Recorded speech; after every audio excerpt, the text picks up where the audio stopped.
Right, everybody, you are back. It is Jack Murphy. This is the Jack Murphy Live show, and you can follow me on Twitter at Jack Murphy Live. Go to the website, jackmurphylive.com.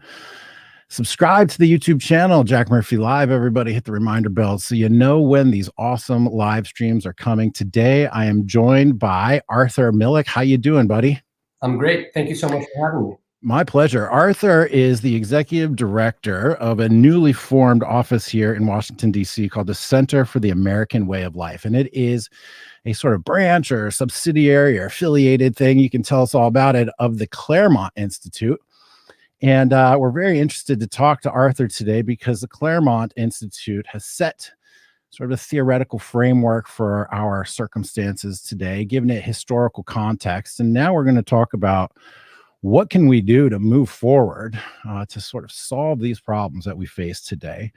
And the first thing I want to talk about with Arthur is just to get to know you a little bit, sir. You're the new executive director at this new center. You've got quite a varied background. You've worked at Hudson Institute, Heritage. You've written for Federalist and a few other places. So why don't you just introduce yourself to me, and to our audience, and let's get going figuring out who you are and why you're here in D.C. at the Center for the American Way of Life and what we're going to be doing, Arthur. Tell us a little bit about that. Sure. Well, I'm a Russian speaker. I grew up in a Russian-speaking household, and the way that I ended up in DC is that I went to graduate school in Chicago, and I was very interested in Machiavelli. I was working on political philosophy, and I was a bit disillusioned with the academy, and so I thought, well, since I'm working on Machiavelli and I'm interested in war especially, I should move to Washington, D.C., because after all, that's the city that is responsible for governing our wars. And this is during the time of Iraq and Afghanistan. And so I went there and I worked on foreign policy, first at the Hudson Institute and then on the House Armed Services Committee. And I grew quite disillusioned and disappointed, maybe not for the obvious reasons that some of your listeners think. The reason was that what I learned is that unlike what Machiavelli says, that wars are really governed by these great statesmen, instead, it was just governed by bureaucracies, by these big, more or less mindless entities that had been entrusted with an immense amount of power and had just as much incompetence.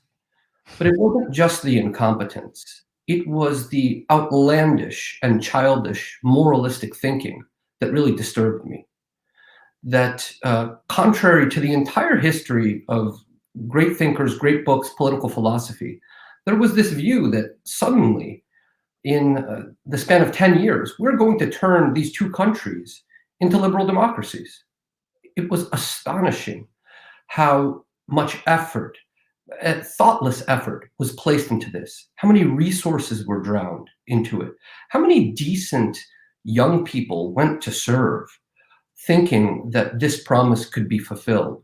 And what disturbed me most was the kind of elite citizen bureaucratic class that was governing it, whose dogmas were absolutely unquestionable. I mean, when you started to ask, well, Montesquieu says that creating a democracy in Iraq would be impossible, or Machiavelli says, or whatever, you're looked at as a fool. So it was the unbending, uncompromising nature, and then it was. Let me ask you a question about that.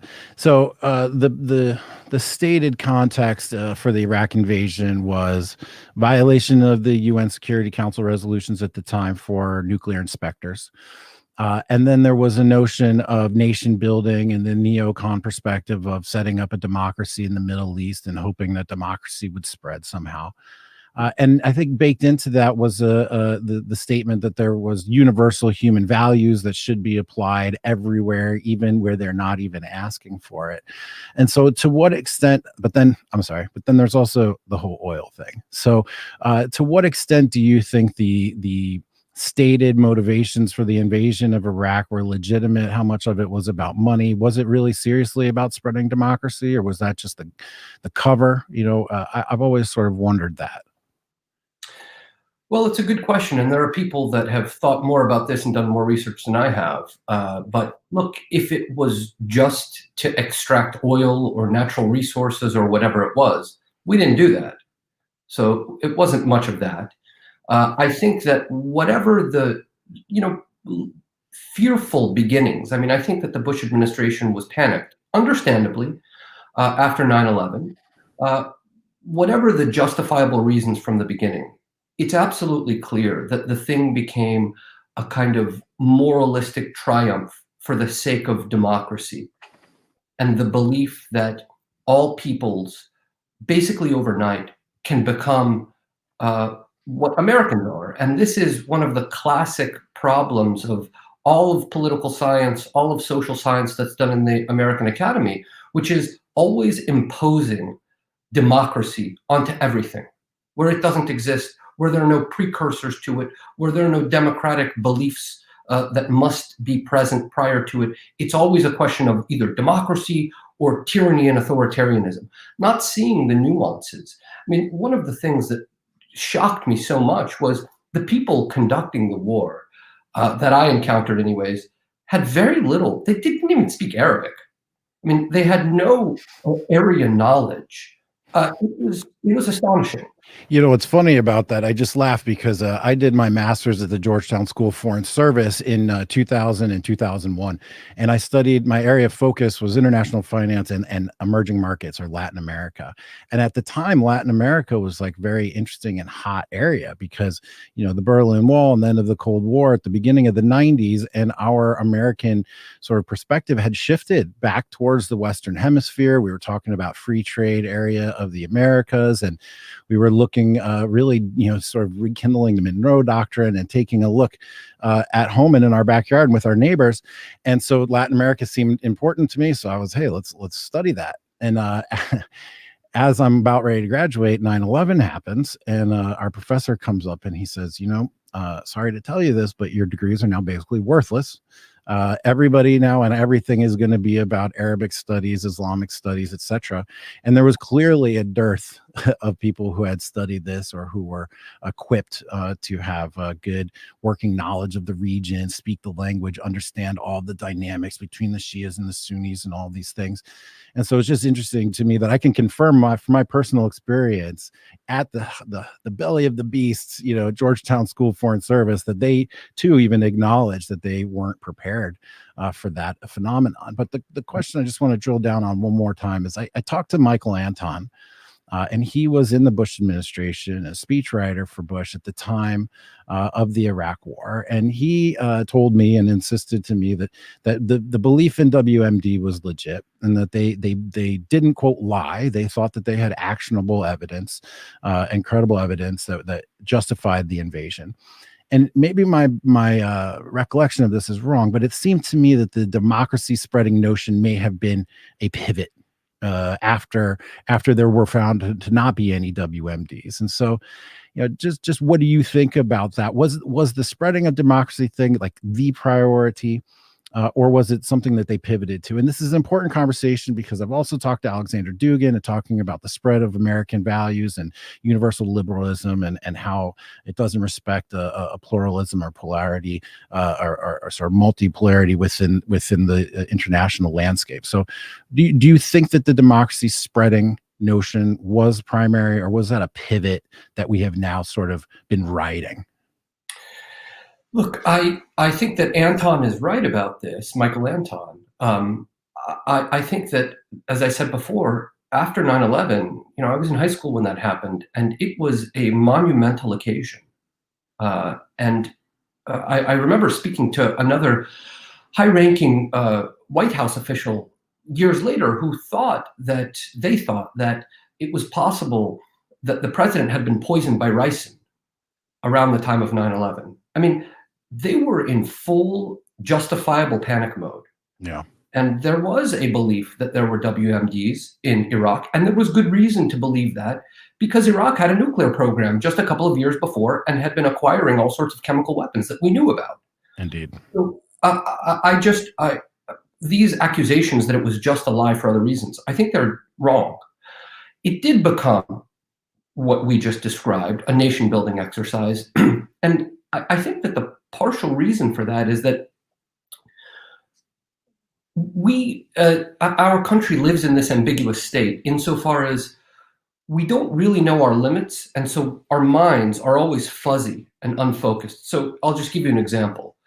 The Romans understood their limits more clearly. They said, no, we can colonize, and we can do so in the way that is necessary, which is harshly. And when we have foreign enemies, we go there and we put them down, and we have absolutely no guilt about it. In fact, it's a triumph. We've demolished our enemies. We have a much harder time saying such things.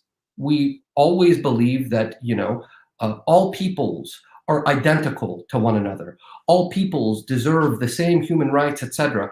And maybe that's true, but we cannot comport ourselves as rationally in such a clear-minded way as other peoples have in the past. So we find ourselves in these ambiguous situations wherein we go into a nation, we dislodge the leader, and then we feel very bad about what we've done, the circumstance that we've created, not fully having thought through what we're going to do.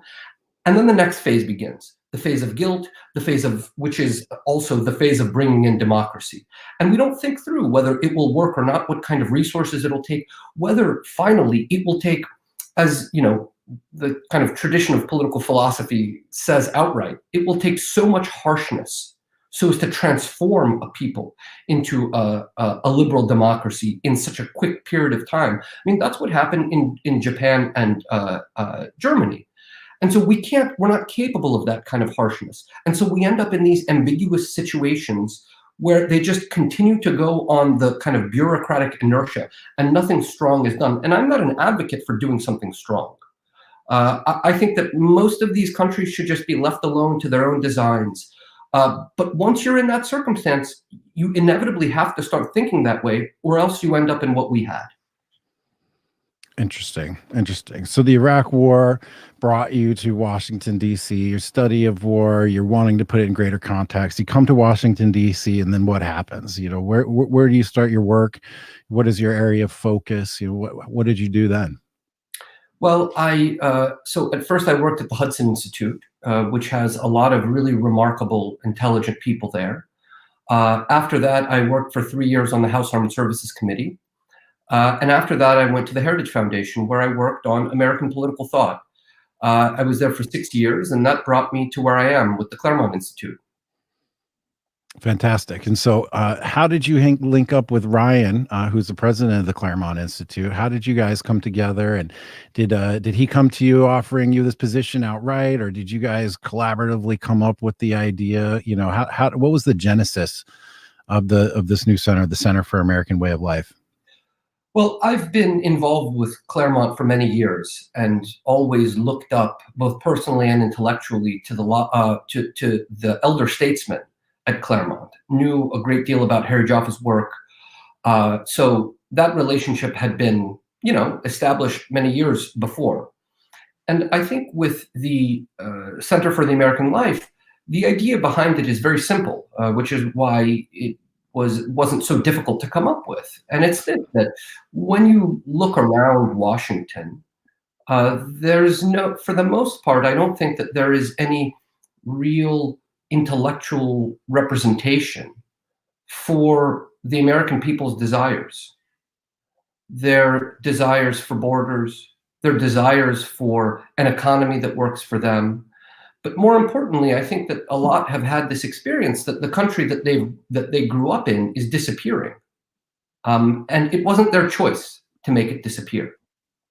And so our view is that the fight against the left's doctrines and the left's institutions, and I think it's pretty easy to see that the left really does own the majority of America's national level institutions and has captured them while the right was essentially asleep, while they were advocating for GDP growth as the only standard by which to understand the health of a nation, while they were backtracking on every single moral issue, inch by inch, year after year.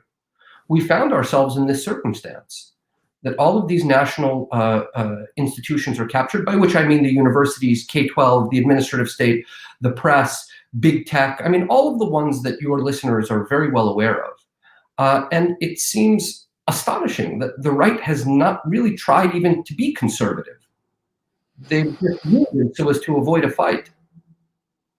Yeah. Yeah, there's a lot going on there. I mean, yes, my listeners fully understand what you're talking about. We call it the blue church. Some people call it the cathedral. It is the universities, the media, the corporations, technology companies, all of our bureaucracies, all of the executive state, all of them on a national level have certainly been captured. And it happened over time, and it was sort of inch by inch. And people used, oh, it's just crazy kids on college, it'll just pass. And yeah, okay, well, those kids graduated, and then they became entry level folks in those institutions, which oddly, if I remember when I was growing up, when you went to go work at a corporation, you conformed to the corporate culture when you got there. But in universities today, we don't teach these, the critical folks don't teach people to go and conform. They teach them to go and to change. And so when they get into these institutions, they basically transform the institutions from the bottom up. And it took time, but they have fully captured everything. And it has created, and I'm talking to Christopher Caldwell in a couple weeks as well too. So I'm very excited about that, guys. It's created competing regimes within the United States. And I would like to begin setting the table here and talking about what is it? What is a regime in this sense? Because I think casual listeners hear the word regime and they're like, "Oh, that sounds terrible." Like it has some sort of negative connotation to it, but it really doesn't. Could you explain what a regime is, and then explain what the two regimes are in America, and let's begin to discuss how they're at odds. Sure. Well, this word comes from Aristotle. He discusses it at length in the Politics, although it doesn't need Aristotle's authority. What it really means is the moral worldview of the ruling elite and the institutions that they control and use to impose that worldview. It's as simple as that. That's putting it in our terms. So we do live in, look, America is not a whole. It's divided up into parts that live ambiguously and uneasily together. And I think very broadly, in broad brushstrokes, one could say in the following way that there are two regimes that currently operate. On the one side is the regime of identity politics, whose moral vision, at least as it publicly states it, is that all of history is the history of the oppression of the marginalized, and that their liberation, it requires the demotion, the humiliation, and the taking away of power from the so-called oppressor class. And it identifies in its own literature, these are not my words, they say this all the time, as especially white people, but in particular white males. So it's a kind of, I don't like how conservatives call the left communists. I'm from Russia. I've seen what communism is. This isn't it. There's no abolition of private property. If anything, BLM really likes corporations. There's no sense that there should be a proletariat revolution whereby the proletariat are all unified, regardless really of sex, race, that should rebel against the capitalist elites. There's no such thing. This isn't what this doctrine is. And so that's the morality behind it. The other side, I think, again, in very broad brushstrokes, but it's just useful to paint broadly so as to be able to organize in your mind the first steps of getting into the phenomenon. The other side is what I think is appropriate to call the American way of life, which is constitutional government, but in particular, my interest is in the rule of law. That sounds like a very boring topic, but it's the essential framework of justice that legitimizes or delegitimizes a regime. Is there the equal protection of the laws for all citizens, regardless of what they are? Or is it what we have today, namely a kind of racial caste system? Or maybe it's not just racial, I should say. It's a caste system whereby the marginalized and their representatives are offered more rights, more protections, a greater voice. You've heard elevating voices. And the oppressor group, the so-called oppressor group, who has inherited his sins and who is tainted from the beginning to such a degree that um, he cannot help but be oppressive. They don't say, of course, that it's DNA. They don't really go there, but it's something of what they mean. That by virtue of being born what you are an oppressor that cannot see outside of your privilege. And when you've identified your adversary that way, the only thing that you can do is oppress that adversary and use all of the laws, all of the institutions, the public square to humiliate, delegitimize, and silence. It's interesting that you say that they're not communists. True, but they definitely are Marxists, but in a new sort of a neo-Marxist framework, and applying the bourgeoisie and the proletariat model here is, as you said, to the oppressed and the oppressor. And I've written about this quite a bit in my book, Democrat to Deplorable. You can get that right now, please, if you'd like. In there, I describe how the Marxist model works with the oppressed and the oppressor, and giving that the oppressor, by definition in their ideology, is the white male. What is the equivalent of private property rights in this equation? And I've come to believe that the equivalent here is masculine power. Right? It's masculine power that fuels masculinity, that fuels masculine power, which fuels the patriarchy, which fuels the oppression. Right? So all systems, all suffering of the oppressed class are due to the systems of the oppressor. The oppressor is the white male. The white male's power comes from masculine energy. And so masculinity is the private property rights in this framework. And so they have to obliterate masculine power and masculine energy. And one of the reasons I love talking to you guys from the Claremont is because I came up from a totally different perspective. I came up from the ground up, experiencing the dissonance, experiencing all of these phenomena we're discussing, just as like a dude trying to figure my way out in this world. And I've been pulling on the same string from sexual relationships and marriages, and what is it like to be a man in America in a radical feminist society. And I've been pulling on the same string for 10 years, and it's led me to this exact conversation right here, where we're putting things into a historical context and giving it a theoretical framework, and reflecting upon the literature of the folks that are calling us the oppressors. And it truly has narrowed down all the way that the private property rights in this scenario that need to be obliterated to release the freedom of the people, of the oppressed, is masculine power. And you know what? They've been pretty successful at that. They've been pretty successful at diminishing the masculine power. And I think that's something that you're interested in, isn't it? I think that you've drilled down onto that subject as well. Yes, I'm very interested in it, and I agree to a great degree with you.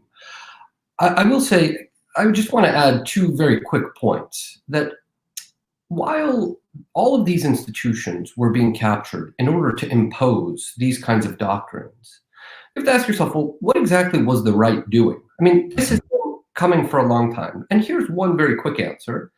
They were basically giving out corporate tax cuts for corporations on the view that if we have the oligarchs on our side, the party will always be okay. It'll be well funded. It'll be well represented. And we will produce, by representing them, by helping them, we will produce gratitude in them. Mm-hmm. In that kind of 30-year time period when it was, essentially the party of Mitt Romney or Mitt Romney types, they gave out corporate America, whatever corporate America wanted, roughly speaking. And in return, they went woke. So it's these kinds of massive failures that are shocking when you look at them in retrospect. Now, on this question of Marxism or not, look, it's fundamentally a religious point of view. And Marx does have a kind of pseudo-religious point of view, namely that there can be ultimate salvation and purification in this world. So it's all of the Christian categories of salvation and purification, but without God, the God of forgiveness or an afterlife. And what I mean is that in the Marxist world, it has to do with the purification from vile, as he would like to say, motives like greed.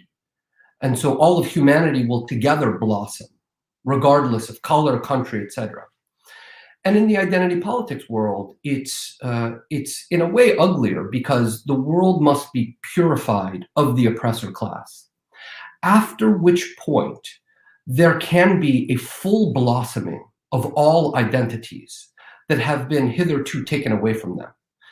Look, if we had a more intelligent, less dogmatic, ambitious intellectual class, you could just ask, they would ask basic questions of these kinds of doctrines. Like, for example, um, identity groups claim that their identities have been taken away from them. Well, then what are we celebrating right now? Because it would mean that their identity is really just structured by the oppressor group. These are just basic questions that nobody can ask, but that kind of blow the thing up. I would put it this way. If you just broadly take a 50, 60-year look at the transformation of African American political thought in America, and you begin with MLK, who wanted integration, who believed in the Constitution, in the Declaration, and thought that on the basis of the mutual protection of all rights, there could be some emergence of a community. Fast forward to the very clear distinction between attempting to create Black identity, the Kente cloth, all of these outward attributes, which said that, no, we are separate. We are our own culture. We are separate. So step one failed, more or less, although I have hope that that can still be a model for us. Step two, the creation of identity, also kind of failed. And step three, which is the era that we're living in now, which is the true, we want our own identity, our own culture, but it must come with the obliteration, the humiliation of the dominant culture. And so ours must be celebrated and never judged, never judged. But all judgment, all energy, all hatred must be directed at the oppressor group's culture. It must be torn down to the point where you need an entire propaganda apparatus to shift all the images of society in advertising, in movies, in sitcoms, etc., so that the new heroes, as one writer that I often cite named Richard Delgado, who's a professor at the University of Alabama, who was a leader in critical race theory for many years, says we must shift all of the images of society so that the oppressors are looked at as, quote, brave and heroic, and so that the oppressor is looked at as disgusting and despicable. And to do that, you need to destroy all of the standards of American civilization, which they like to call white civilization, which is absurd. These are just Republican standards. I mean, there's nothing white about the rule of law. There's nothing white about families, whole families. These are calumnies. Man, there's a lot in there. There's a lot in there for sure. I mean, I feel it. I see it every day. I have 80,000 guys that follow me on Twitter. I've got thousands of guys on my email list, 500 guys inside the liminal order. And every single one of us to a man is feeling this systematic humiliation underway. The public flogging, the destruction of masculinity, the diminishment of male power, the ridiculing of things of like, hey, I'm going to be in shape. I'm going to be a man. I'm going to be a provider, a protector, a creator, an instructor. There's a total blurring going on. The queering of America is totally underway. And what is even more challenging for us about this is that America, in many ways, is built on American male masculine energy, right? Where we were revolutionaries. We broke off on our own. We built our own thing. We spread across the whole country, manifest destiny, build, create the American energy, and all of that. And so this attack on masculinity is not simply just an attack on men. It is a fundamental attack on the founding principles. On the exact reason why we're all here. And so it's not a stretch to say that the folks that have captured these institutions, the radicals, the SJWs, all these guys, this is an occupying force. This is a foreign idea that is now occupied and controlling our institutions. We may as well have been invaded and had all of our institutions taken over by appointees of people that have absolutely contradictory viewpoints on justice, on biology, on how to build and why, and who and what is good and what is bad and what is up and what is down. So we are truly living in sort of an occupied America. And it happened while the conservatives slept. Now, I will also say, and I talked to Matt Stoller, a populist on the left, who wrote a tremendous book called Goliath. Everybody should read that and listen to the podcast I did with him, number 30. It wasn't just the conservatives. It wasn't just the Republicans. It was the moderate Democrats who sort of just got swept away as well. The modern Republican Party and Democratic Party are a uniparty. They are a corporate uniparty. And there's very little distinction, and they've been fused with the neoliberals. And so you mentioned GDP as God, man. That is something I like to point out too. It's like, why is our every policy formulated around increasing GDP? I mean, come on, there's other there are other things in life besides increasing GDP. So it's not just specifically the Republicans or conservatives. It was the moderate Democrats, the Democrats of the 70s and the 80s and even the 90s as well, that were asleep at the wheel here. I think a lot of the moderate Democrats are feeling that. You can see it in the discourse on Twitter. People that were whole lives were Democrats. Hell, I wrote a book called Democrat to Deplorable. It's happening, right? Folks who are moderate or slightly center-right Democrats have been completely abandoned by the left. But it's all happened under this whole, just the weakness. Like, I know we were giving out corporate tax cuts and such, but there's more to it than that. Like, is there something in the philosophy of what had been the prevailing conservative philosophy that prohibited an active defense, or that prohibited taking bold actions? It seems to me, and I'm a little bit late to politics. I didn't really get into this stuff till my late 30s. And it seems to me that there was just such a passivity. Is that built into the philosophy, this passivity? Well, to excuse these people that you mentioned a little bit, there is some reason to, which is that, look, we are a liberal democracy, we're a commercial republic, and there is some truth that in such a regime, commerce, wealth becomes the unifying principle of many disparate peoples. So it's not totally wrong. It's not a total error. But I will maybe we can just focus in on some of the kind of deeper roots of the absence of opposition. Um, on the male-female question, I think you particularly see this. Just to talk very briefly about the kind of two thinkers who I think are most interesting on this question, and who differ greatly, Rousseau and Montesquieu. In the Persian Letters, which is a largely forgotten book by Montesquieu, it's really an astonishing book that had a lot of influence in its day.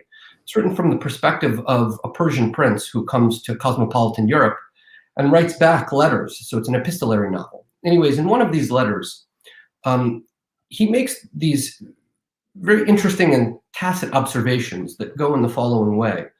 Montesquieu is an Enlightenment thinker, and he wants to destroy the old order. And what he says is that he implies that women are actually the key to creating a new cosmopolitan order. And the reason for that is that one of the main representatives of God on earth is female chastity. And female chastity is what prevents, as Montesquieu puts it lightly, the revving up of a commercial society. Because chastity means that women are private beings and are hidden. But commerce depends on revving up desires, especially the desires of women, creating industries on the basis of those desires, makeup industry, clothing industry, all of these industries. And so a part of Montesquieu's strategy, which is a very clever one, is attacking female chastity or modesty so that these new appetites can blossom. And once those appetites blossom, you get rid of this one very important representative of God on earth, as I've said, which is his rule over sexuality. So the opposite of this is Rousseau, who was very critical of Montesquieu, very critical of the cosmopolitan societies that were starting to emerge, that originate from Montesquieu, Locke, and others. And he makes the following observation, that once you get rid of countries, Once the underlying social desire is for the unification of humanity, natural rights, etc., what disappears are, he says, soldiers, fathers, priests, and citizens. Because it's a nation that founds their authority. Soldiers, because there's a country to protect. Fathers, because there is parental authority, patriarchal authority, to guard over your children. And fathers are like kings, you know, the people are its children, priests and citizens. Who rules, he asks, who rules then in such a society? And his answer is young sexualized women. They will be the new rulers. When was this written? 1750. It's in the letter to D'Alembert for your interested readers, listeners. That is mighty prescient. Yes, and so he saw the whole thing coming. You know, that without these other authorities and without the entity, a nation that they are made to protect, these soldiers, priests, fathers, and citizens, these will be the new rulers. And they don't rule, obviously, like soldiers rule, which is through force. They rule in this new method, the method of sexuality, by spreading their tastes, desires throughout society, making others imitate them, making others long to be like them. So the roots of this, in a way, are very deep, or at least they were seen long ago.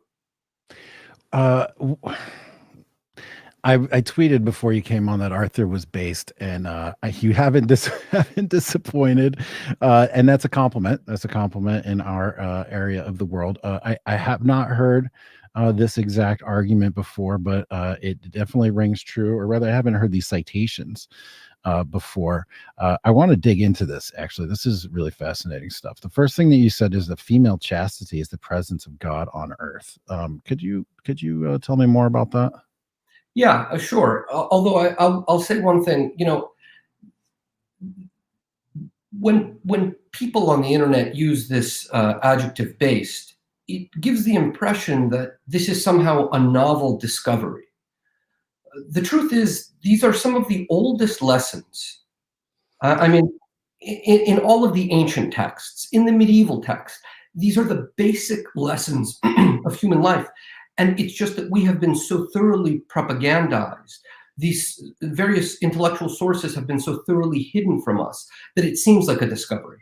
Yeah, I would friendly pushback on that. I think that based actually contains within it a Straussian perspective of a return to the ancient and an acknowledgement of these laws and things that have been in play for all of time.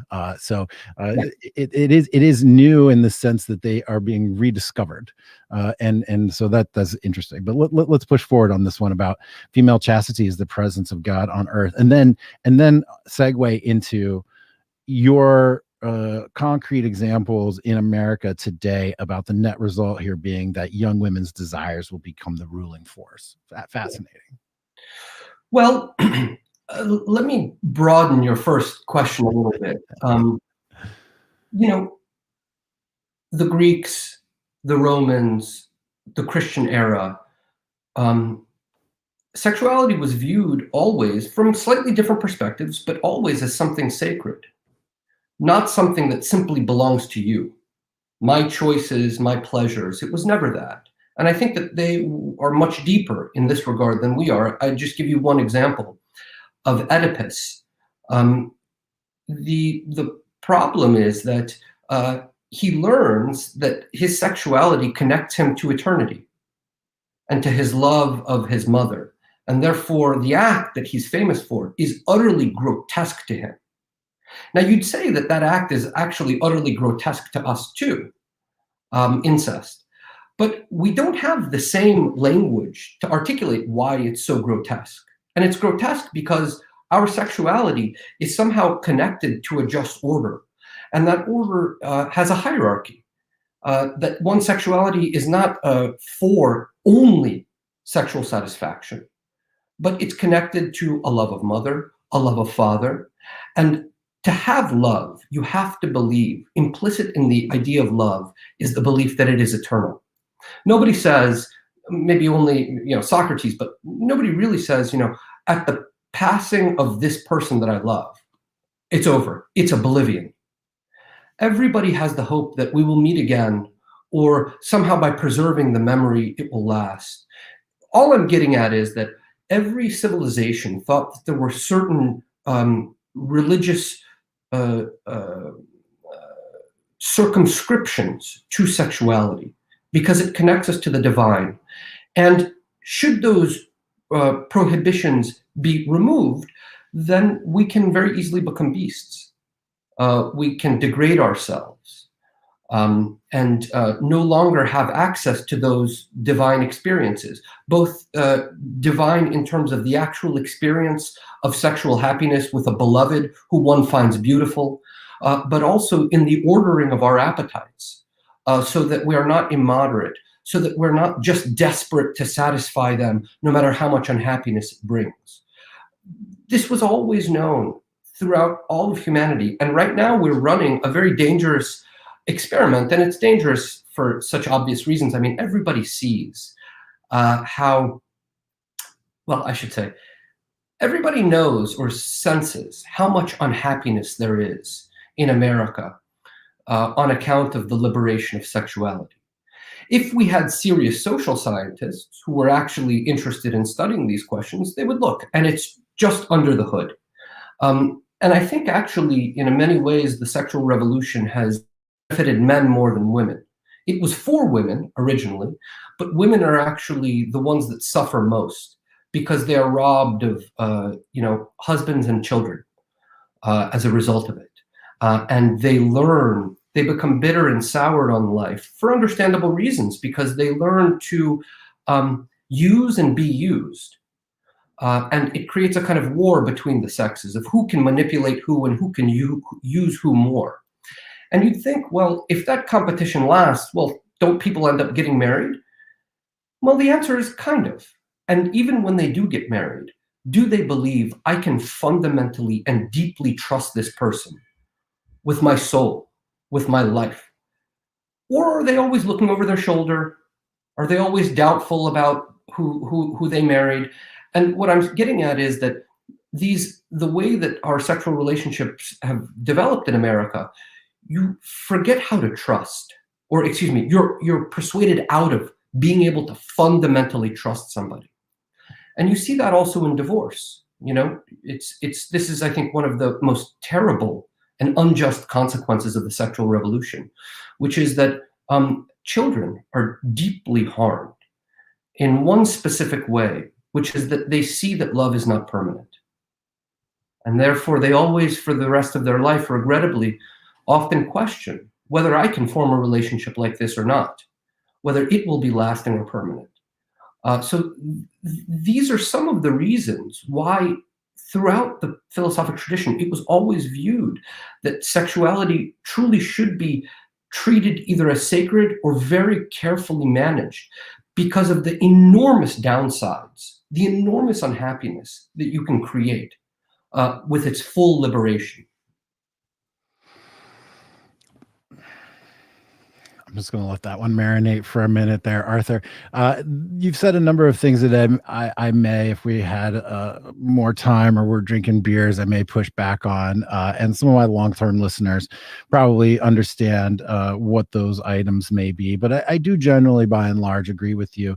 And I did spend a good bit of time ranting about this on Tim Pool's show last night. In fact, things got pretty heated because we were talking about the impact of basically sexual liberation, feminism on women, and the diminishment of male power and that effect on women. The old headline, like, men out of work, women harmed the most, or whatever, sort of a joke like that. Women find themselves unhappy, unsatisfied today in so many different ways, despite being ahead of men in virtually every single category, from life expectancy to wealth at death, to not suffering from depression or drug use or suicide at the same rates as men, all the way down to graduating high school at higher rates, going to college at higher rates, getting more degrees at a higher rate, earning men more than men at entry level positions, and they're still unsatisfied with life in many regards. And I do think that the diminishment of the value of the family and motherhood and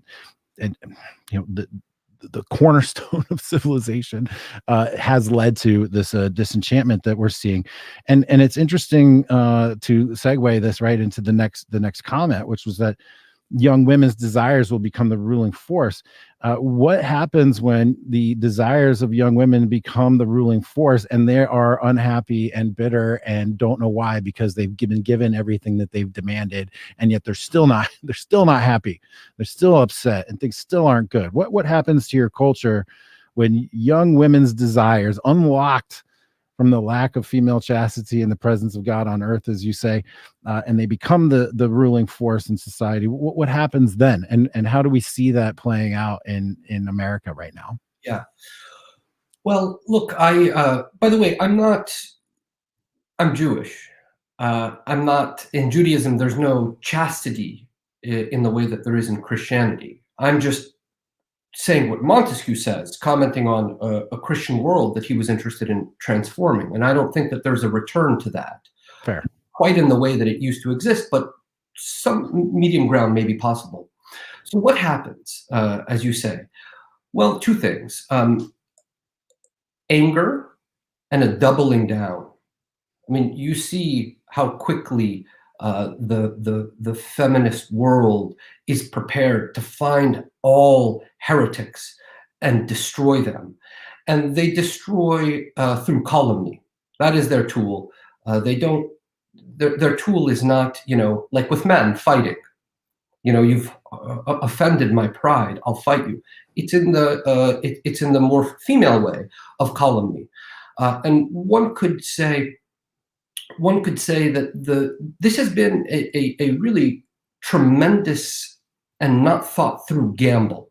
And the gamble being summarized, I think, in this way: um, can we make men into women, and correspondingly, to the extent that nature allows, make women into men, so as to make the world more friendly, or let's say happy, for women? And then the question becomes, well, what do you need to do? And the answer is, you need to capture institutions which are for the sake of female comfort and for the sake of female protection. And universities have become that. The bureaucracies there are specifically made for this purpose, is my view.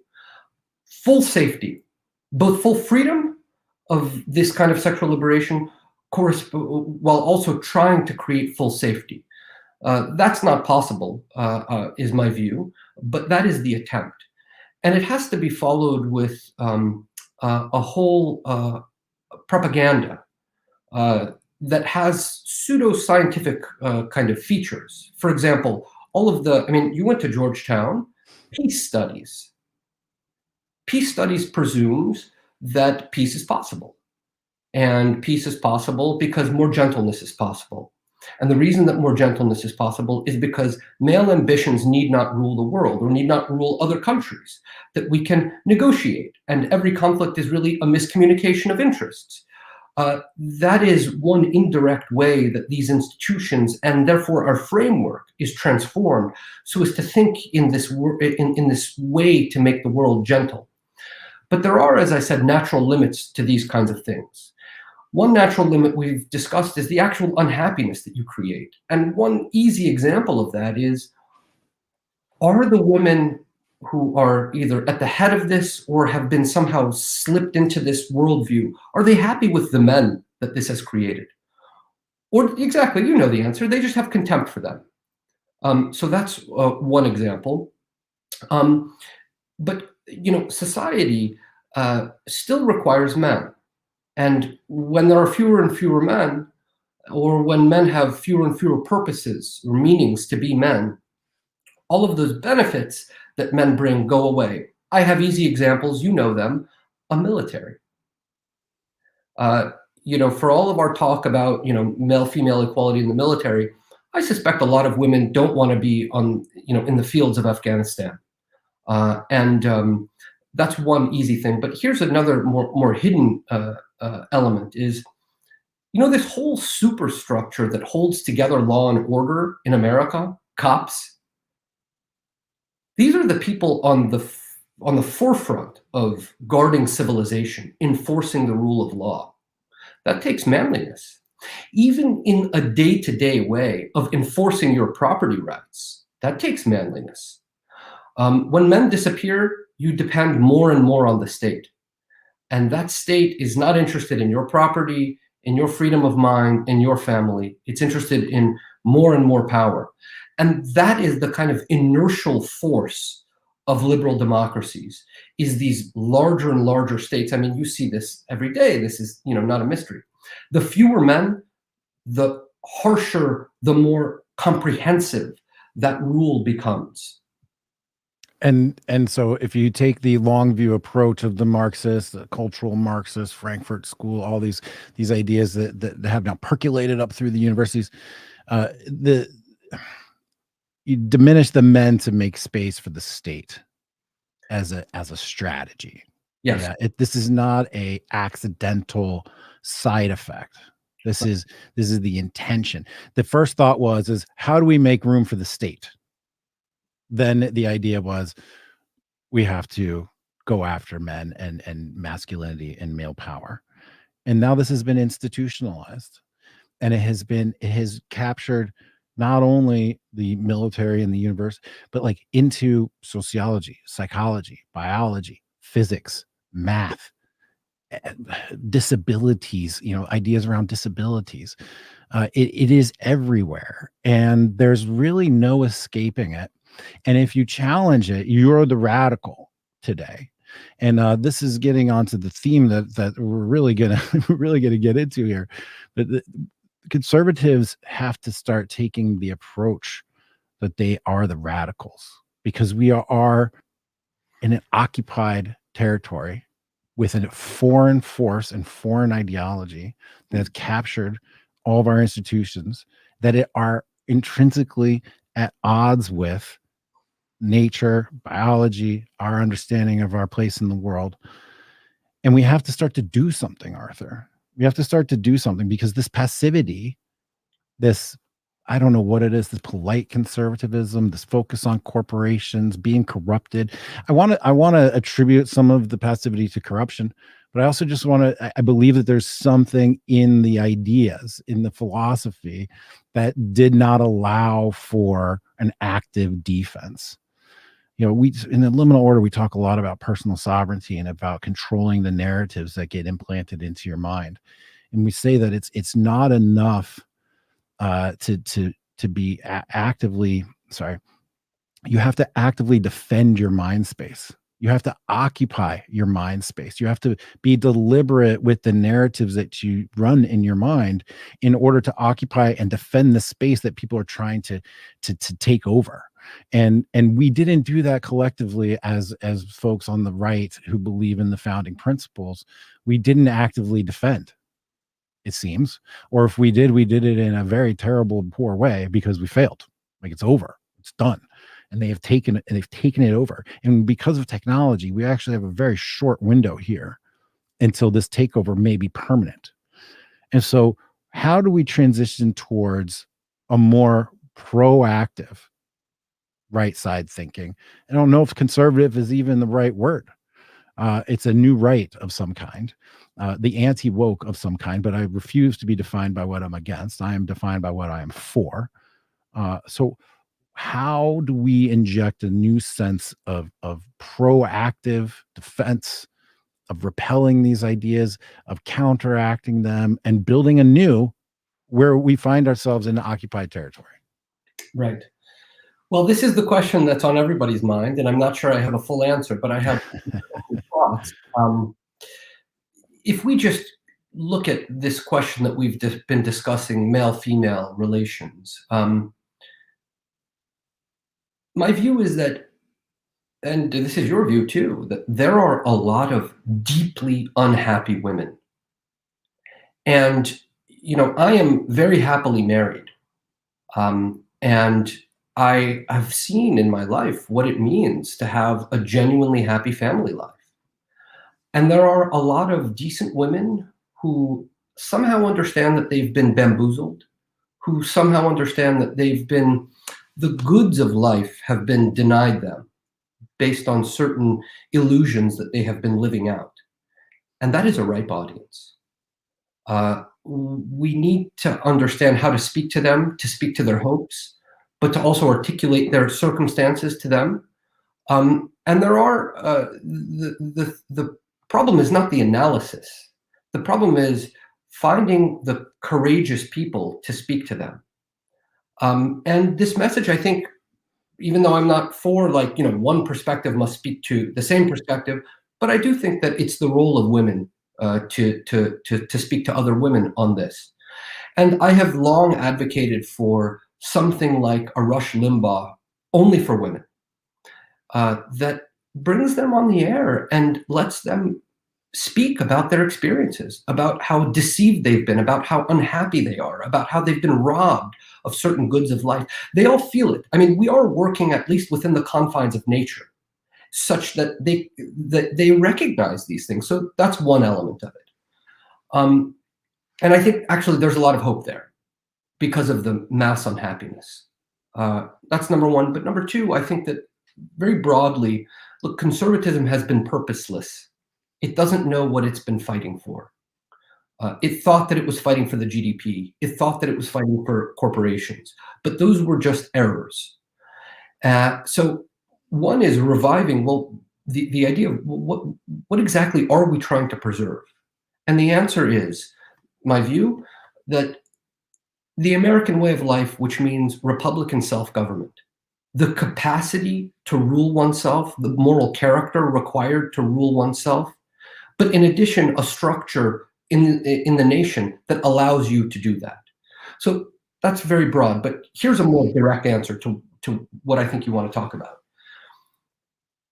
Nothing can be done until there is a rollback of the institutions that the left has captured. That, I think, is priority number one. Easier said than done, sure, but we haven't tried it. And I'll give you some examples. Number one is, why is it that there are all of these state universities that teach our children to despise themselves, despise their families, despise their nation? And those same parents are funding those state universities. They are being defrauded. And the state legislatures are letting this go on. Some universities receive a great deal of their budgets from the states. That is goal number one. Defund them. Let them go bankrupt. Another, in terms of the institutions that the left has captured, we used to have a regime of libel laws in this country up until 1964. And this country was a free country. The press operated normally, but the press was moderated by these laws.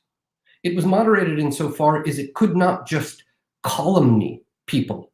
It could not just spread malicious rumors that destroy either public officials' capacity to actually govern the nation or destroy individuals' lives and keep people in terror of the press, such that in the end, the press actually ends up ruling the country rather than our elected rulers. So libel law is a very possible thing to do, and Justice Thomas has signaled that he's interested in that. We have to start thinking in the way that you said, Jack. We are counter-revolutionaries, and we have to start identifying these targets and, as a next step, seeing what we can do in order to moderate their power. The left will not be moderated through conversations, through arguments. That's not how this works. It has become far too fanatical. Only some kind of parity of power can achieve that. And the first step in creating more parity of power is moderating their institutions through laws. Second, I think that our strategy has to be largely on the level of the states. That's where our base is. That's where citizens actually have powers, because they are not dependent on an administrative state like Trump was, which spent 4 years sabotaging him and tying his hands. I mean, the fact that that was tolerated is it's unreal. We're not a free country. But on the level of the state legislatures, state governors must think of themselves as creating as much autonomy from woke world as possible. That is the broad goal. And it means the educational system, the defunding of the universities. It also means reinvigorating certain habits of character through the laws. Like, for example, I would like it that in the state of Florida, every boy in high school, and girl for that matter, must learn to shoot. Every boy must wrestle as a requirement of PE. There are things, as I said, once you have the framework, once you see where our strengths are, where we can actually do something to preserve our cause and to preserve political liberty in America, you start seeing that there are actually all of these things that we've never really tried. Again, sir, very rich comments with so many things to address. In my conversation with Michael Anton, he and I had a good conversation about a boarding school that we need right now is one that teaches great books in the morning, trades in the afternoon, and violence in the evening. And by that I mean like boxing or wrestling. And I pitched that on one of my shows, and man, I got like 25 emails from moms from all across the country saying, "Oh, well, if you're going to start the school, let me know. We'll sign up."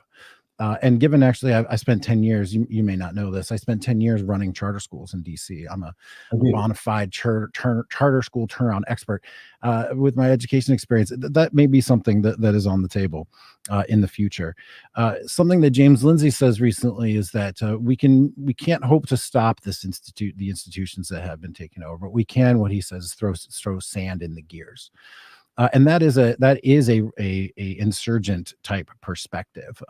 When faced with overwhelming force, you have to be selective, and as John Robb says, find system punkt, to find places to disrupt the system, throw sand in the gears. So I agree with you on that. I'm less sanguine about this notion of rolling back the institutional takeover.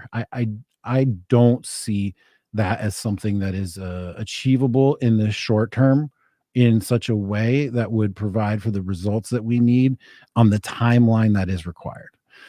It spent, they spent 30, 40, 50 years taking over these institutions. And to scale that back, roll that back is something that might take equally as long, but we don't have that kind of time. So the approach that I have taken and others have taken, Jordan Hall and John Robb especially have helped me see this, is forming networks that rise in balance to the institutions, that provide the things that institutions used to provide us: meaning, assistance, support, direction, education, etc., and creating our own. So when you say autonomy, I'm 100% on board with that. We need to be building our separate autonomous system right now in every way possible, from schools to jobs to marketplaces to media companies to artistic endeavors, etc. And I think with the way technology has evolved, it's through networks versus institutions. Institutions can be captured themselves. Networks can rise around shared promises and common ideals, and then dissipate as needed. But the main thing I want to address here is the red pilling of America. So what we need to do is to change the perspective of the regular folks, the folks that are just working. They come home at 6 o'clock. They don't have time to read the news or to do what I do, which is to spend all day researching this stuff and understanding all the things that are happening and putting together a comprehensive framework that's a new model of the world, right? We're developing a new model of the world here in these conversations. Those folks don't have time for that, and rightfully so. Rightfully so. They're working, they're worried about their family, taking care of their kids.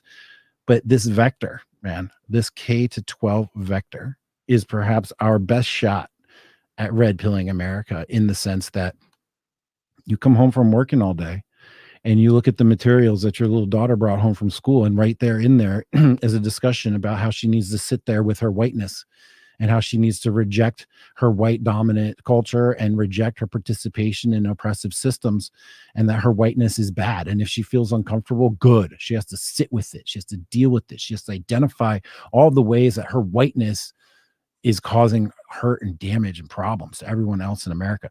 That moment at the dinner table, we sadly, we need to foster more of those moments, because that is the vector by which regular folks, the people that build America in peacetime, defend her in wartime, our people of the heartland, America, true American nationalists, these people, we have to accelerate this red pilling process to them. And the vector is through CRT, in through K-12, through the daughter, into the dining room table, because people just don't know.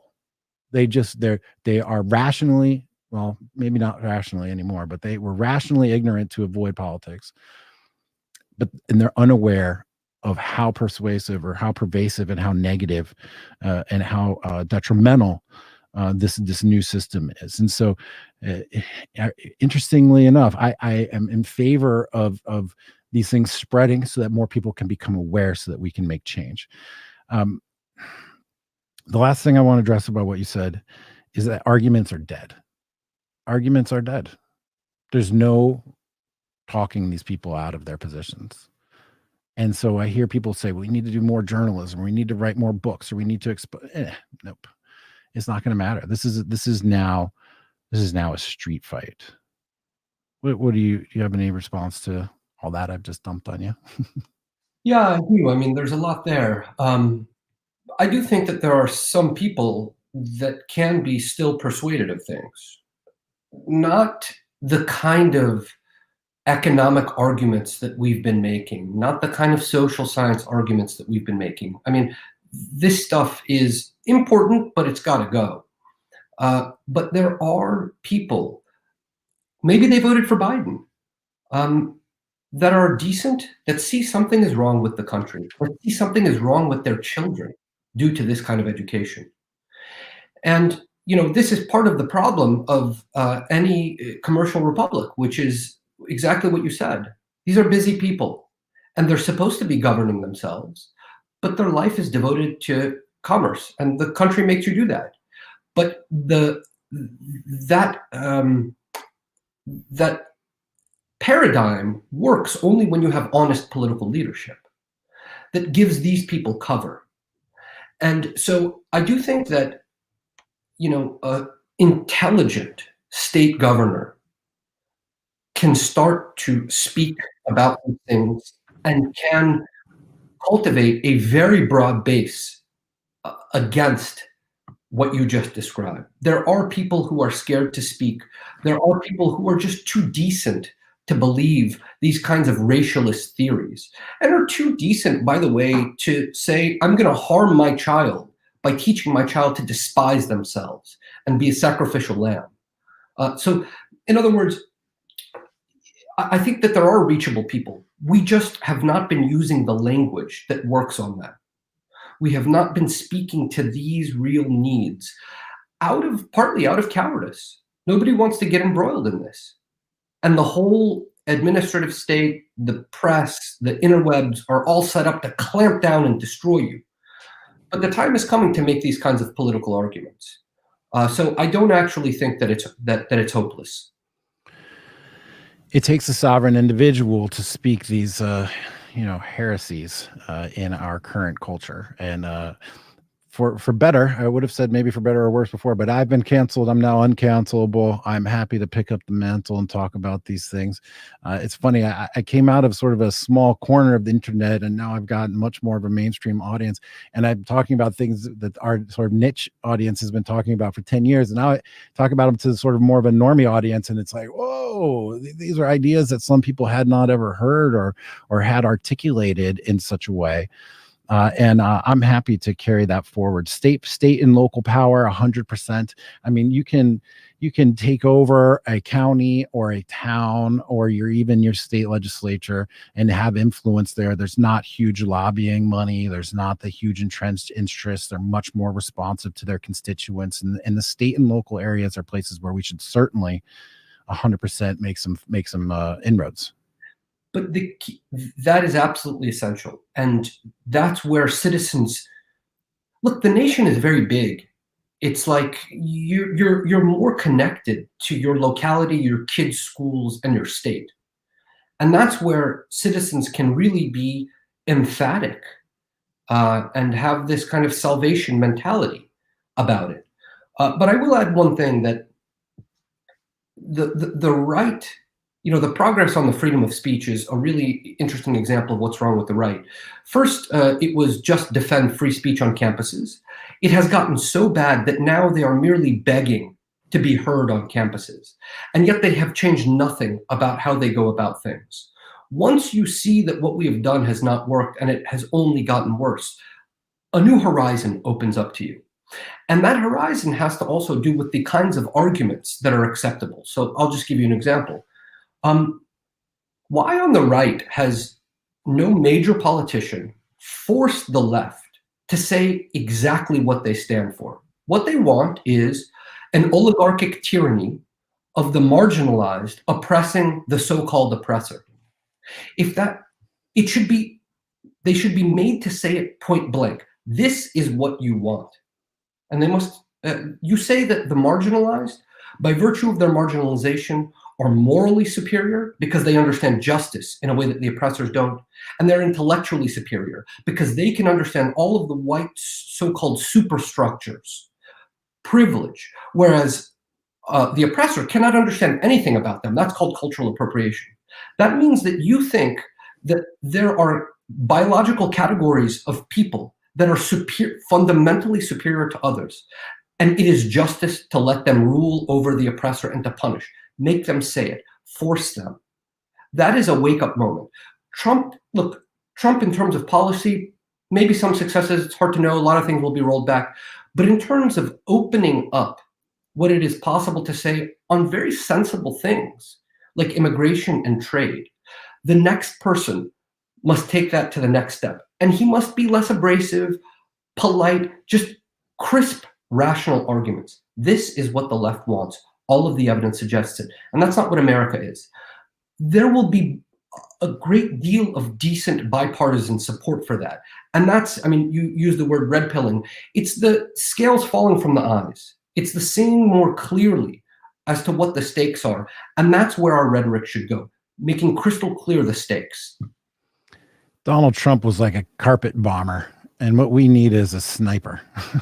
We need an assassin, somebody who's just not cold, but like so focused and willing to play the game in order to achieve the results. Right? That was I understand, and I felt the urge to just blow up the system in 2016. I understand, I felt it, and that's what Trump was. He was a bomb that we all launched into Washington, D.C. But what we need in the future, as you say, someone who can stand on the shoulders of those ideas, but then do it in a way that's just much more lethal, and with the end goal of affecting a specific change. One thing that John Robb and our guys in the Liminal Order, we talk about quite a bit is the new quadrants of warfare. Fourth generation, fifth generation warfare have brought us into new quadrants where instead of just strategic, tactical, and operational, you now have also the moral framework is in there. And so the strategic moral framework, or the strategic moral quadrant, is really where most of all this stuff is playing out right now. And I saw I think it was New Hampshire, where and I could be wrong on this, where they proposed a law that would ban discrimination on the basis of silly of race, gender, sexual identity, whatever, banning it. And it forced the radicals and the progressives in New Hampshire to vote against it. Right. So I found that to be a fantastic jujitsu move. We need better mimetic package design. And that thing represented excellent mimetic package design in the sense that if you take the contrary to our stated position, you look like an ass. And this is an effective way of unearthing what they really stand for. Propose a law that on its face is totally common sense. Oh, there's Rosie making her daily appearance in the podcast. Propose a law that on its face makes total perfect common sense, and that if you object to it, it reveals exactly what your intentions are. And these are the kind of jujitsu moves that I think that we need to make. Is there anything like that that you can think of offhand? Because I believe that that's a vector that should be really explored. Uh, well, two things come to mind. One is what the Trump administration did on Princeton. I thought was very clever and morally good. You know, the president of Princeton says we're a racist institution. Okay, let's investigate it. We're against racism. We want the equal protection of law for all people. And you are saying that your institution is responsible for it and that you are perpetuating it. So let's investigate it. And if it turns out that there's no racism, then you're a liar and that this is a fraud. And I think that these kinds of call outs are really important. What it'll turn out, I mean, that study has been canceled, but what it'll turn out is that, you know, as Heather McDonald has documented, these kind of white elite liberals are begging people of color, begging them to come into any positions.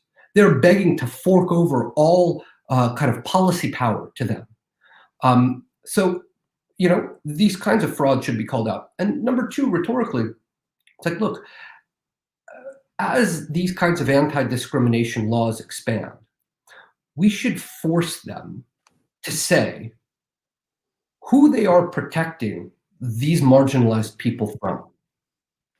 And we should say that you are self-consciously creating a caste system in this country and show everybody that your child will be discriminated against if he tries to apply to Harvard or to any job. Your child is a second-class citizen in this country because despite himself, he is an oppressor based solely on the color of his skin, and he demands humiliation and subjugation. So these are the kinds of words that we must be uttering now. And it's just. We're not just saying this out of anger or vengeance. It's justice for there to be equality under the laws. Otherwise, who wants to live in that kind of country where there's no equality under the laws? It's not the veil of ignorance. Boy, the philosopher's name is escaping me. Pardon me? Schopenhauer. Where you design, you have to design a political system without knowing what your position in it is going to be. Rorty. Yeah. So it seems to me that these folks on the left aren't even considering that, aren't even considering that perspective. They want to build a system in which power is concentrated in the hands of the powerful and that they can apply it willy-nilly. And they think that it will always just be, it'll always just be okay. And it won't get turned against them at any point in the future. I think a demographic that is susceptible in a good way, open, is these ignorant foot soldiers, what I call them. They're just like regular folks who hear the idea of Black Lives Matter, sounds good, who can look at slavery and be like, yeah, slavery sucked. And who can think, hey, yeah, maybe, we should fix some of this stuff. Okay, great. But what they don't know is that this is a secret weapon, right? It's a Trojan horse that has contained within it the end result, which was accidentally stated out loud in the Smithsonian papers last year, that all white people need to yield positions of power to people of color and other marginalized people. That is the stated end goal. It's like people will call me a conspiracy theorist or some crazy tinfoil hat nutter for just simply reading the documents that they have produced where they state exactly what their goals are. Then the Smithsonian posts it to their websites. Schools download this information. They hand it out to their students and to their parents. And then all of a sudden you're at home and your daughter's like, Daddy, I'm white. I need to yield positions of power to people of color because I'm white. And this is the ignorant foot soldier. These are the people that we need to address. And this is the optimist in me, a little naive, is that I feel like if I could just talk to these people for just a little bit, let's just let me lay the whole thing out for you, because actually laying the whole thing out for them it's a huge thing. It's not something that you can discuss in one conversation. You have to have, I mean, this is, for me, this is a lifetime of experience and education to come to these conclusions and to see the evidence without denying it. Even coming up through what we call the manosphere, writing about masculine and feminine issues and feminist radical feminism. Even I was in denial about the institutional capture of radical feminism and what the end goal was. It took me some time to actually really truly accept it and then move on and want to make some change about it. And it was truly the Kavanaugh hearings, where the language of radical feminism rang out in the Senate Judiciary hearings and tried to reshape the face of the Supreme Court. That was when I was like, okay, even I can't resist this any further. And so this education process is going to take a long time. Now, we don't have the luxury of putting people through a 6-month seminar to have them come out on the other side. What we need are, and this is going to sound silly, but it's not, we need memes and images that trigger an empathetic reaction in people that they may not be able to articulate. But when they see it, they instantly feel some sort of aversion. They're like, oh, that is not right. So the power of memes should not be understated in this encounter, in this struggle. And we actually really need to focus on, call it like empathetic triggers, like visual empathetic triggers, if you will. In your papers, as I've been reading, and I'm going to do just a little bit of a screen share here. This is a great essay that was posted on The American Mind, which is the publication of the Claremont Institute, where you write about a new conservatism must emerge. And in there, you mentioned there's a line that I really, sort of caught my eye, is that the end result of this whole thing we're going through right now is either going to be tyranny or resistance. How far are we away from like a formalized acknowledgement that we need a formalized resistance? Because the tyranny is here, my friend. Yeah. Well, look, there are different ways to resist. You mentioned one before, which is creating men's groups, men's societies. That is a form of resistance. But that resistance can obviously be ratcheted up. Now, I'm an immigrant to this country. I really love this country, and it's terrible to see the state that it's in today. There are huge swaths of people that are on our side, and but they need political leadership, and they need real backing. And this is why I think the game is in the States. There were a lot of dissidents in the Soviet Union who resisted internally, but that meant that they went to jail for wrongthink, or they just sat quietly in their apartments and, wrote things and had small circles of friends. I take it you're not really for that latter option. You want to live in a free country. You want to be able to rule yourself. And so that means at a basic first step level, organization in the states, so that the governors, the state legislatures, understand what it is they're doing. Their goal is not just to attract Goldman Sachs to their state to lift up the GDP. Their goal is to make those states independent from woke world and to be able to resist it and to use those levers of power. And that kind of leadership is also needed for average citizens to see, like, look, these arguments are true and they have promise and we believe in them. And we will do our own part to vehemently defend our neighborhoods, our space, our localities.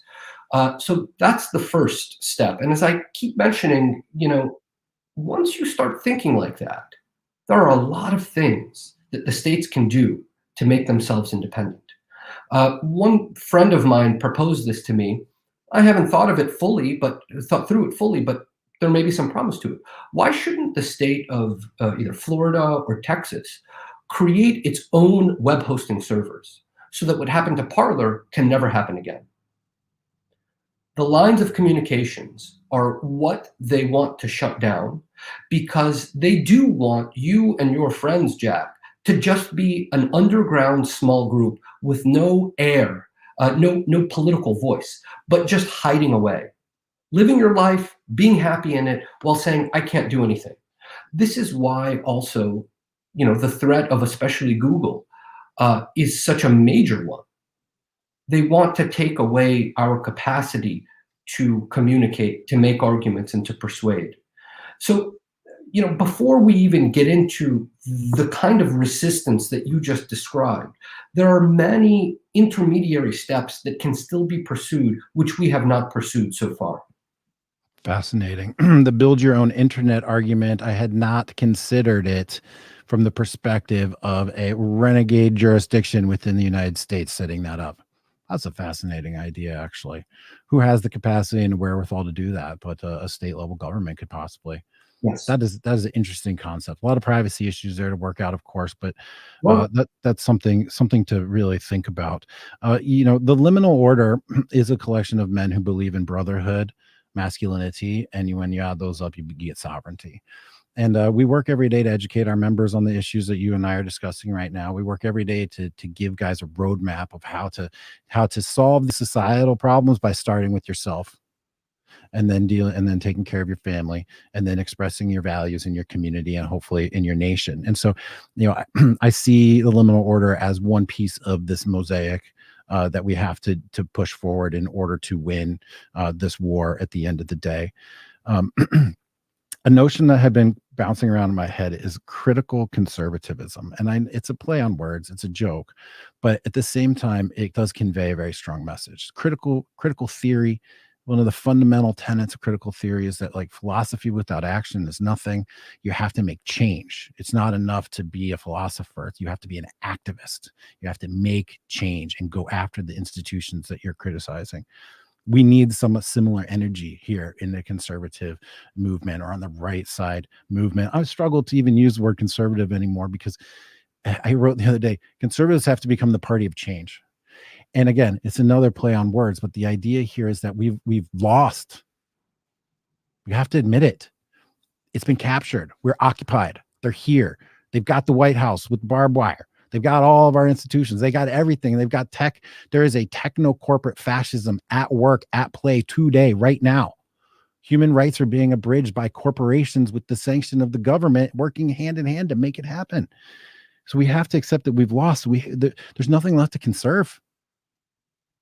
We have to make change. We have to be the party of change, ironically.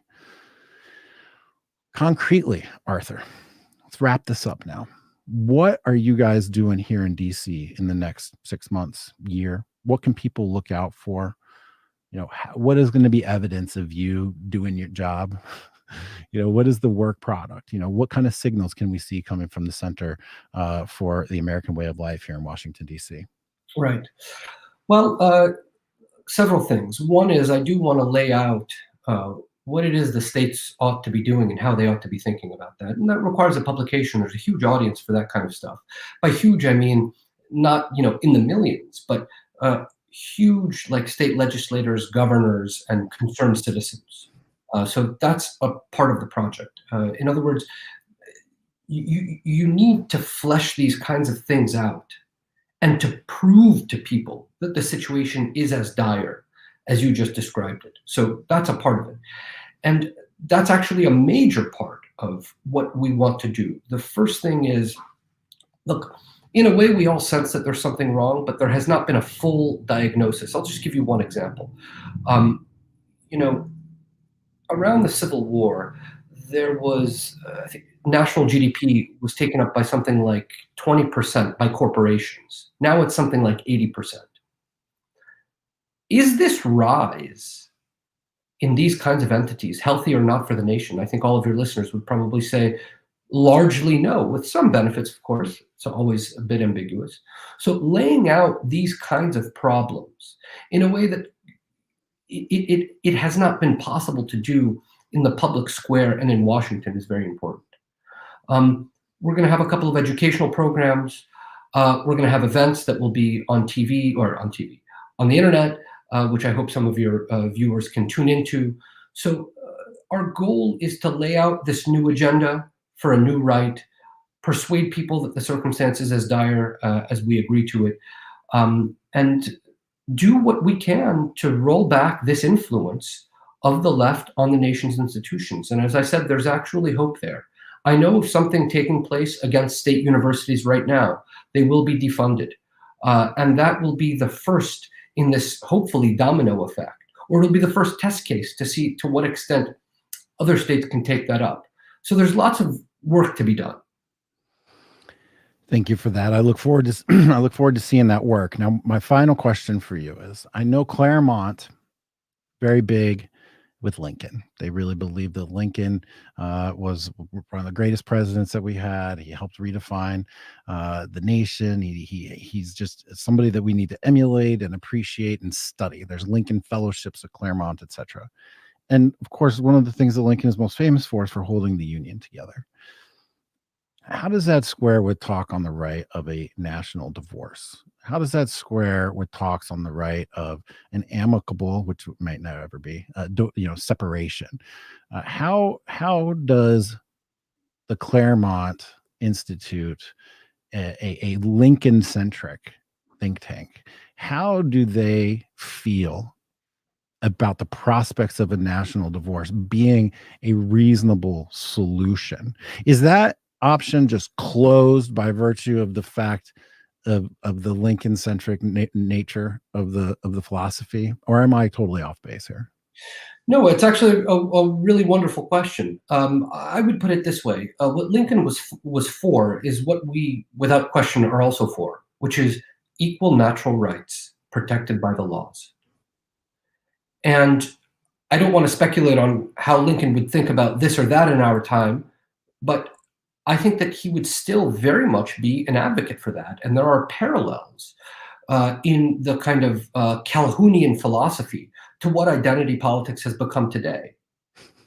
One group is fundamentally inferior in intellect and morals, as I've already summarized, and other groups should rule them.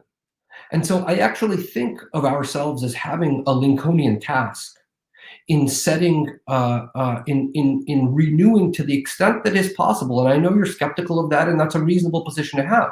But to the extent that it is possible to renew the rule of the laws, as I just described. But I'll add one thing, that our nation consists of these different factions that have different ideas, and then geographically there are differences.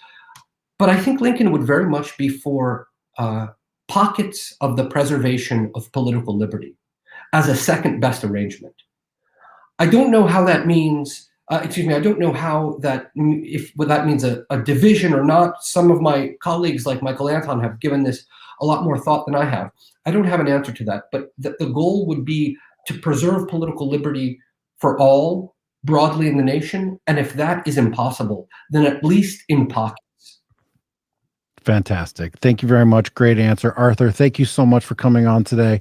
I really appreciate it. Tremendous conversation, wide ranging, in depth, practical, theoretical, and everything. I really appreciate it. Guys, check out the new Claremont Institute Center for the American Way of Life. Go down to their website, bookmark it, keep an eye out for their new initiatives that are coming. Ryan Williams and team do a great job.